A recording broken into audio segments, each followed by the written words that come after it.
ஆராதிக்க வேண்டியதில்லை என்ற தவறான உபதேசம். கட்டிடத்தில் சேரக்கூடாது. அப்ப கட்டிடத்தில் சேராமல் எங்கு சேராங்க?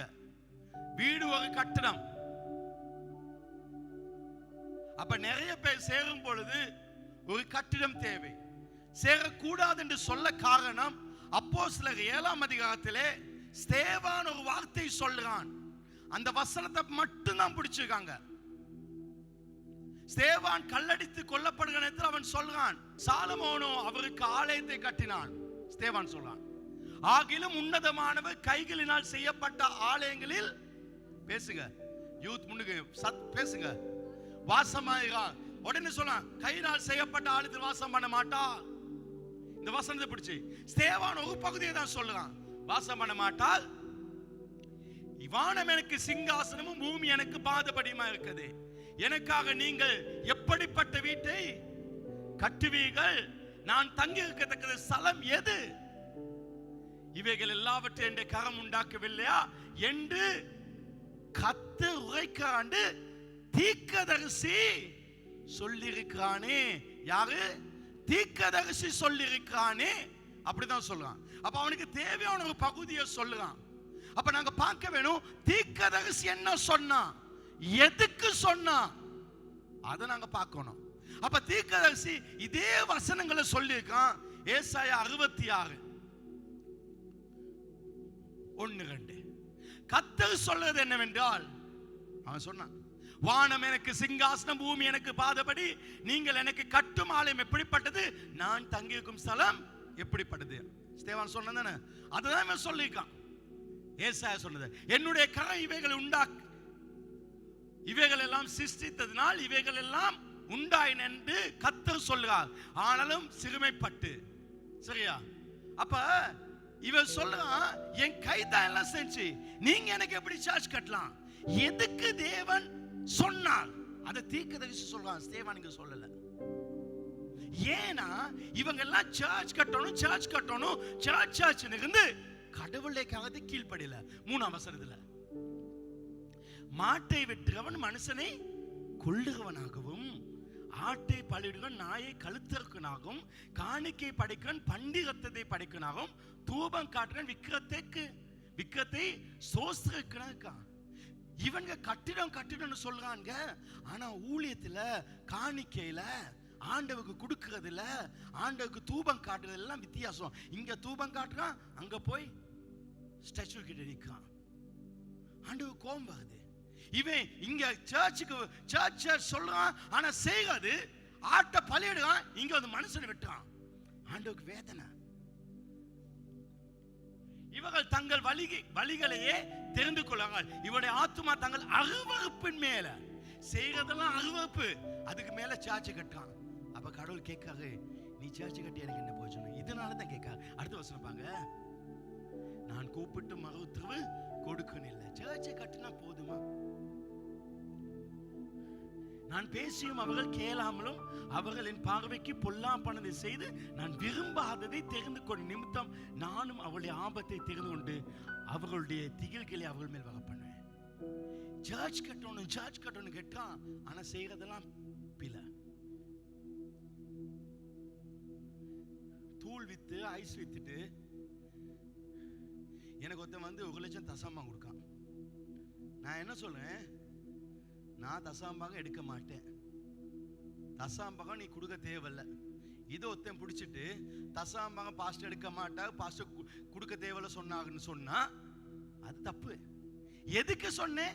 நீ தூளை வித்துட்டு எங்க அம்மா பத்தி தப்பெல்லாம் பேசி, எங்க அம்மாவுக்கு உதவி செய்யாம, அம்மா சுகமில்லாம இருக்கிறது ஹாஸ்பிட்டல் கொண்டு போகாம, அம்மாவுக்கு நடக்க முடியாத நேரத்தை தூக்கி நான் வாஷ்ரூம் கொண்டு போகாம, அம்மாவுக்கு குளிக்க வேண்டிய எல்லாத்துக்கும் நான் தேவை செய்யாம, அம்மாவை பார்க்காம, அம்மா கால் பண்ணி கேட்கறது, அம்மா நான் உங்களுக்கு ஒரு வீடு கட்டி கொண்டு இருக்கேன் அம்மா அழகா. எங்க அம்மா சொல்லுவாங்க, நீ கெட்ட வீட்டில் மனுஷன் வந்து தங்குவானா? அம்மாவுக்கு வீட்டில் தங்க விருப்பம் இல்லாம இல்ல, என் வாழ்க்கை சரியில்லை. அப்ப இதுக்காக தான் அது வேணும் சொன்னாங்க. பழைய ஏற்பாடு ஆண்டவர் என்ன சொன்னாங்க? நீங்கள் உபவாசம் பண்ணினாலும் நான் நோக்க மாட்டேன். ஏன் சொன்னாங்க? அப்ப உபவாசத்தாண்ட வெறுத்தகா? அப்ப புதிய ஏற்பாடு உபவாசம் தேவை இல்லையா? ஏன் உபவாசம் பண்ணி நான் பார்க்க மாட்டேன்னு சொன்னாங்க? எதுக்குன்னா இவனுக்கு உபவாசம் பண்ணாங்க, பசியாக்குன்னு சாப்பாடு கொடுக்கல. அதனால தான் சொன்னாங்க. ஆனா புதிய ஏற்பாடுல இயேசு என்ன சொல்றாங்க? இந்த ஜாதி பிசாசுகளை உபவாசம் ஜெபத்தினால தான் விரட்டலாம். அப்ப உபவாசம் தேவை நீங்க சொல்லவா? இயேசு கடத்துல சொன்னாங்க, நான் தீர்க்க தரிசனம் சொன்னேன் நல்லா, உமக்கு என்னை தெரியாதா? அற்புதம் செஞ்சேன் உங்களுக்கு தெரியாதா? நான் சுகமாக்குனேன் உங்களுக்கு தெரியாதா? ஆண்டவர் சொல்லாங்க, கத்தாவே கத்தாவே சொல்லவலை நான் அறியேன் அப்படி சொல்லிட்டாங்க. அந்த வசனத்தை மட்டும் பிடிச்சிட்டு கத்தாவே கத்தாவே சொல்ல வேணா, ஆண்டவருக்கு உங்களுக்கு தெரியான்னு சொல்லுவாங்க. தீர்க்க தரிசனம் சொல்லாத அப்படி சொல்ல முடியுமா? இல்ல. காரணம் எதுக்கு சொன்னாங்க? இவங்க கஷ்டப்பட்டு உதவி செய்யாம ஊழியன்னு செஞ்சு கொண்டுதாங்க. அதனாலதான் ஆண்டவர் சொன்னார். உங்களுக்கு விளங்குச்சா? ரைட். அம்மா காலத்தை எடுத்து மேம்படுத்துவோம். நான் அதுக்கு பிறகு நான் நிறைய பாயிண்ட்ஸ்கள் சொல்லியிருக்கேன் போன கிழமை யூடியூப்ல. இப்ப இன்றைக்கு இதுல இந்த தலைப்புல பார்க்க புதிய காரியம், புதிய ஏற்பாட்டில் சர்ச் அங்கீகரிக்கப்பட்டதா? புதிய ஏற்பாட்டில் கட்டிட ஆலயங்கள் அங்கீகரிக்கப்பட்டதா? புதிய ஏற்பாடுல இருக்குதா? சர்ச் போட வேணுமா? அதுல ஒரு தலைப்பு, முதல் தலைப்பு இந்த முறை இயேசு கிறிஸ்து ஆலயத்தை அங்கீகரித்தாரா? இயேசு ஆலயத்துக்கு சென்றாரா? ஆலயத்தை எதிர்த்தாரா? இயேசு சர்ச் போவல, சர்ச் போவேன்னு சொன்னா நாங்களும் போக தேவையில்ல. யோவான் 18ஆம் அதிகாரம் 20ஆம் வசனம். சில பாயிண்ட் நீங்க ஆர்கியூ பண்ண போக வேணாம், நீங்க தெரிஞ்சு கொண்டா போதும். அதை ஆர்கியூ பண்ணோட உட்கார்ந்தும் பேச வேணாம். ஏன்னா நான் சொன்ன அதுகள் ஓநாய்கள். பைபிள் அப்படிதான் இருக்கு, அதுக்கு ஆதாரம் கொடுத்தேன். யோவான் 18:20. இயேசு அவனுக்கு பிரதியுத்தரமாக, நான் வெளியரங்கமாய் உலகத்துடனே பேசினேன்.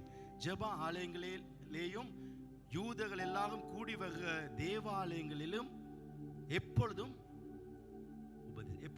எப்போ உபதேசித்தாரு? எப்பொழுதும். சொல்லுங்க, எப்பொழுதும். அவர் எப்பொழுதும் அங்கதான் பேசினாரு.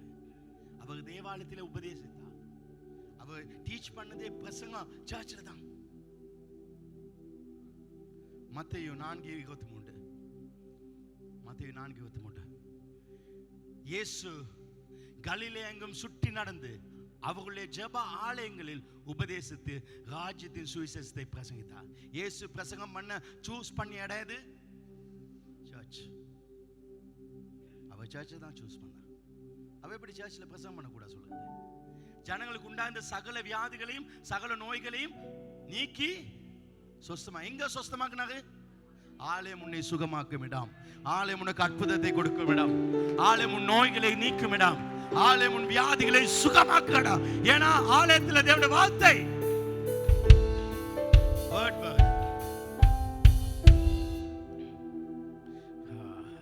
மத்தேயு 12:9 வசனங்களை மட்டும் சொல்லிக் கொடுப்பேன். அவர் அவ்விடம் விட்டு போய் அவர்களுடைய ஜெப ஆலயத்தில் பிரவேசித்தார். சர்ச்சுக்கு ஏன் போவேன் என்ன சொல்றாங்க? இயேசுவை சர்ச் போனார். நாம யாரை பின்பற்றோம்? இயேசுவை ஃபாலோ பண்றோம். நாம இயேசுவை தான் ஃபாலோ பண்றோம். மத்தேயு 13:54. தாம் வளர்ந்த ஊரிலே வந்து அவளுடைய ஜெப ஆலயத்திலே அவர்களுக்கு உபதேசம் பண்ணால் அவர்கள் ஆச்சரியப்பட்டு, இவனுக்கு இந்த ஞானம் பலத்த செய்கள் எப்படி வந்தது? அவருடைய ஊருக்கு போனாலே அவர் எங்க போவாரு? சர்ச்சுக்கு. ஹல்லேலூயா. ஓ, லூக்கா 4:15. அவளுடைய ஜெப ஆலயங்கள் அவர் உபதேசித்து எல்லாராலும் புகழப்பட்டார். அப்ப ஆண்டவர் பேசினாரு. ஆண்டவருக்கு புகழ் எங்க வந்துச்சு? ஆலயத்துல தான் ஆண்டவருக்கு புகழ். ஆண்டவர் ஆராதிக்கிற இடம் அது தேவனுடைய சபை தான். ஆலயத்தில் ஆண்டவர் புகழ் மாலை அவரை பற்றி பேசுவது. ஆமென். இந்த வசனம் ரொம்ப முக்கியம். 14 அடுத்த வசனம்.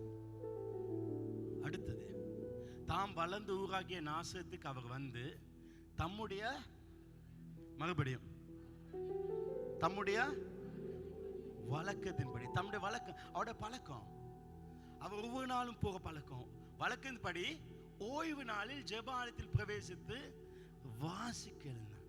அவருடைய லைஃப் ஸ்டைல். ஒவ்வொரு ஓய்வு நாளுக்கு எங்க போவாரு? சர்ச்சுக்கு. அவர் ஒரு நாளாவது ஓய்வு நாளை மிஸ் பண்ணியிருக்காரா?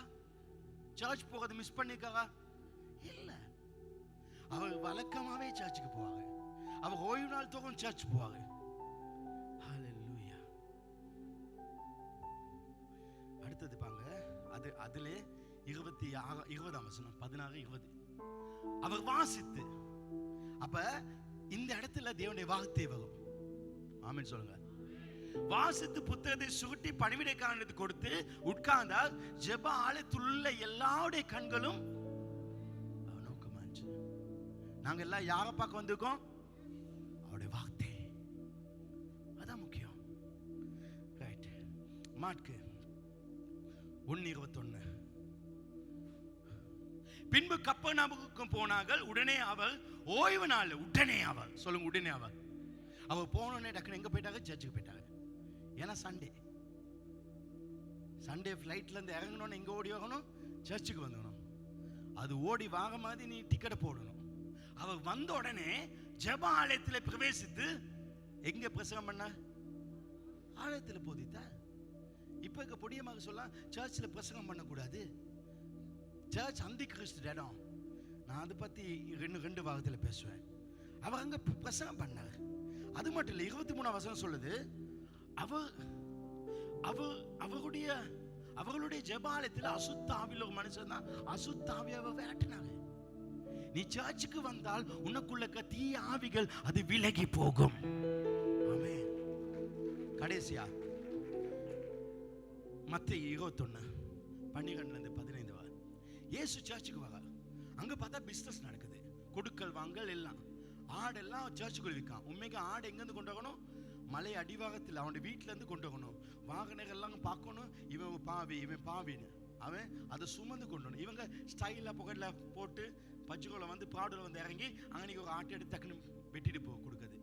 ஏன்னா அவன் தன்னை பாவின்னு காட்ட விருப்பம் இல்லை. எனவே அங்கே பிசினஸ் நடந்துச்சு. உடனே இயேசு தேவாலயத்தில் பிரவேசித்து ஆலயத்தில் விற்கிறவர்களும் கொள்ளுகளுமாகிய யாவரையும் வெளியே துரத்தி காசுக்காவுடைய பலகைகளையும் புறா விற்கிறவர்களும் ஆசையும் கவனித்தார். சர்ச் முக்கியம் இல்லைன்னா ஏன் இவ்வளவு கஷ்டப்படணும்? ஏன் இந்த கொள்ள வெறி அவருக்கு? ஒத்த மனுஷனா யோசிப்பாங்க. அங்க பிசினஸ் செய்யற மீன் வெட்டுறவங்க மாதிரி இருந்தாங்க. எல்லாத்தையும் விரட்டி அடிச்சாங்க. அடிச்சுட்டு என்னுடைய வீடு ஜெப வீடு என்னப்படும் என்று எழுதி இருக்குது தெரியுமா? என் வீடு ஜெப வீடு. ஆண்டவர் சொல்லியிருக்காரு.